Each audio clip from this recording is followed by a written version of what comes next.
Welcome to the C language training videos.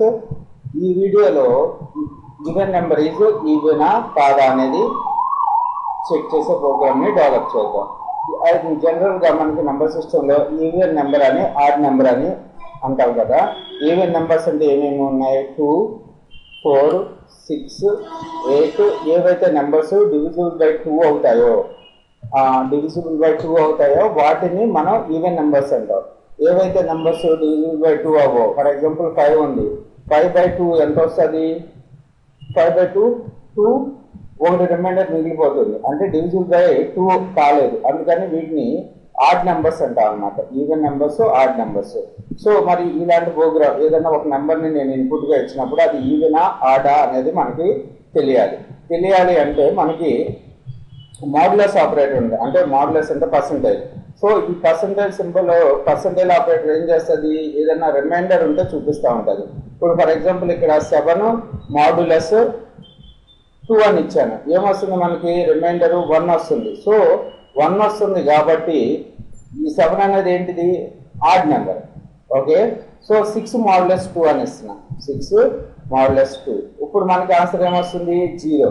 So 6 3 2 6. So remainder అనేది 0 ఉంది కాబట్టి 6 అనేది ఈవెన్ నెంబరు. సో దాని పర్పస్ ఇంటూ ఏ అనే ఒక వేరియబుల్ని డిక్లేర్ చేసుకున్నాను. ప్రింట్ఎఫ్ ఎంటర్ ద నెంబర్ అని రాశాను. Scanf %d, address of A. So మనం ఏ వాల్యూని ఎంటర్ చేస్తున్నాం స్కాన్ఎఫ్ ఫంక్షన్ ద్వారా. సో ఇప్పుడు ఇఫ్ ఏ మాడ్యులస్ 2 = 0. ఇప్పుడు ఏ మాడ్యులస్ 2 అంటే ఏంటి? మనకి ఏమన్నా రిమైండర్ ఇక్కడ నేను 8 ఇచ్చాను. ఓకే, 8 వాల్యూ పాస్ చేశాను ఏకి. 8 మాడ్యులస్ 2 ఎంత అవుతుంది? 8 మాడ్యులస్ 2 0. 4 2 8, రిమైండర్ 0 కాబట్టి ఇది ఈ కండిషన్ 2 అవుతుంది. కాబట్టి ఈ ప్రింట్ఎఫ్ ఫంక్షన్ ఎగ్జిక్యూట్ అవుతుంది. అంటే మనకి ఈవెన్ అని ప్రింట్ అవుతుంది. లేకపోతే ఒకవేళ ఇక్కడ 9 ఇచ్చినప్పుడు 9 మాడ్యులస్ 2 = 0. ట్రూనా ఫాల్స్?